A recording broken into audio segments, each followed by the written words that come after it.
Sarah's hands trembled as she sat in the waiting room, her fingers knotting together until her knuckles turned white. The fluorescent lights hummed overhead, each one feeling like a spotlight trained on her burning cheeks. She'd been putting this off for 3 years, 3 years of anxiety, spiraling into avoidance morphing into dread, until finally her sister had staged an intervention that felt less like an act of love and more like a confrontation. Now here she was, 32 years old, about to have her first mammogram, and every nerve in her body screamed at her to run. Sarah had always been invisible, not in a romantic, mysterious way that poetry romanticizes, in a real, exhausting way that meant her voice got swallowed by louder people in meetings, that her jokes landed in silence, that even her closest colleagues seemed to forget her name by Monday. She'd learned early that the world wasn't made for people like her, quiet, careful people who overthought conversations and replayed them for weeks afterward. The medical world, in particular, felt like a gauntlet of judgments. She imagined the doctor's eyes scanning her body, tallying her failures and imperfections, finding her wanting. When the nurse called her name, Sarah followed on unsteady legs down a hallway that seemed to stretch infinitely. The mammography room was cold and sterile, all equipment and efficiency. She was given a gown and left alone with her racing thoughts. By the time the radiographer appeared, Sarah's anxiety had calcified into something concrete and suffocating. But then the door opened again, and a man entered who defied every expectation Sarah had constructed.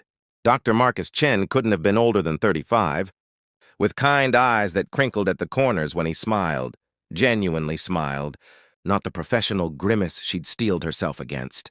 He wore a pristine white coat, but under it was an expensive watch that caught the light, and something about his bearing suggested he belonged in a boardroom as easily as an examination room. He introduced himself with such warmth that Sarah found herself relaxing slightly, though she couldn't explain why. "First screening?" he asked, reviewing her chart. Sarah nodded, not trusting her voice. "I know it can feel intimidating," he said, setting down the tablet and meeting her eyes directly. "I grew up watching my mother panic before every appointment.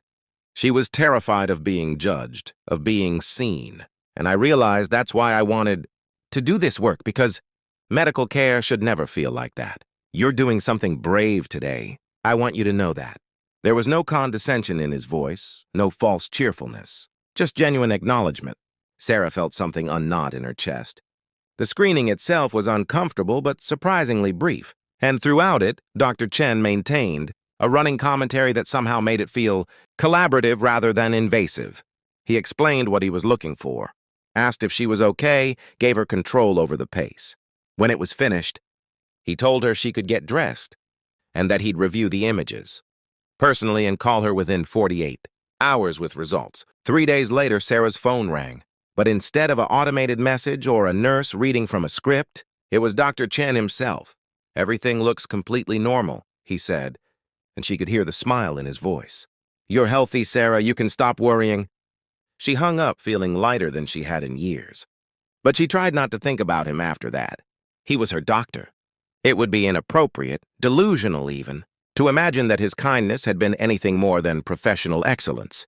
2 months later, Sarah ran into him at a coffee shop downtown. She was waiting for her order when she heard someone call her name. Dr. Chen stood in line behind her, still in his coat, clearly between appointments. "Sarah, good to see you outside the office." He was genuinely pleased, which flustered her completely. "How have you been feeling?" They talked for 10 minutes about nothing important, a book he'd recommended to the hospital staff, the unseasonable weather, the mediocrity of chain coffee. When his drink was ready, he did something that surprised her. He asked for her number, saying he was organizing a volunteer day at the community health clinic and thought she might be interested in getting involved. She gave it to him, certain it was just politeness. But he texted that evening, and the next day, and soon they were trading messages that ranged from practical to deeply personal. He told her about growing up as the son of immigrants, about his mother's health struggles that had inspired his career, about the pressure he felt to justify his family's sacrifice. She found herself telling him things she'd never articulated before, about her loneliness, her fear of being overlooked, her quiet dream of becoming a therapist, but her paralyzing terror of not being good enough. "You're already helping people just by being yourself," he wrote one night. "Do you know how hard you made my job easier today?" A patient was having anxiety, and I told her about how brave you were during your screening. She calmed down immediately. "You matter more than you know." The volunteer day came, and Sarah showed up nervous and underdressed in her old jeans. But working alongside Marcus in the clinic, handing out information, making people feel welcome and heard, she felt something shift. He wasn't just kind. He was intentional about it. He remembered names. He asked follow-up questions. He sat with elderly patients. Loneliness like it was the most important problem in the world. Watching him, Sarah realized something had changed in her too. Her voice came easier now. When a young woman came in terrified about her first mammogram, Sarah told her own story, watched the fear drain from her face, and felt genuinely proud. That evening, Marcus drove her home.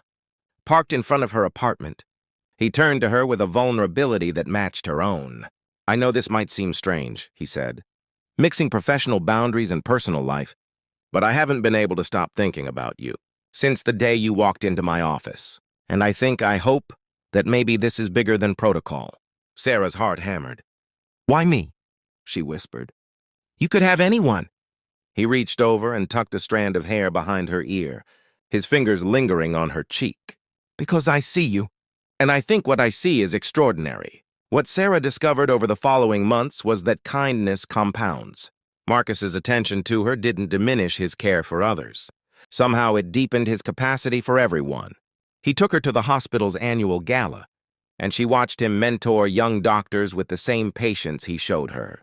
She met his mother, who wept with joy that her son had found someone who understood why compassion mattered. Sarah eventually finished her certification as a therapist, and Marcus was there at graduation, beaming like he'd accomplished it himself. But the most profound change happened when Sarah returned to the clinic. 1 year later, as a staff therapist, a nervous young woman came in for her first screening, wringing her hands and apologizing for her anxiety. Sarah sat beside her, took her hand, and told her about a girl who once sat in that exact waiting room, terrified and invisible. She told her about a doctor who saw her anyway, who treated her with such dignity that it rewired something fundamental in how she saw herself. "You're not invisible," Sarah whispered, "and you're not alone." Later, Marcus found her crying quietly in the break room, the good kind of tears, the kind that mean you're finally healing. "My patient just texted me," Sarah said, showing him the message. "Thank you for reminding me I matter." Marcus pulled her close, and she realized that kindness wasn't just something he showed her. It was a way of moving through the world, and somehow it had become hers too. They got married the following spring, in a garden where every guest could speak freely and be genuinely heard. But what Sarah treasured most wasn't the wedding itself. It was knowing that every day forward, she would wake up next to someone who had seen her when she was completely invisible to herself, and loved her not despite her shyness but alongside it, teaching her that quiet strength is still strength. Sometimes the most transformative moments aren't the loud, obvious ones. Sometimes they're as simple as being truly seen. And sometimes one act of genuine kindness sets off a chain reaction that changes everything.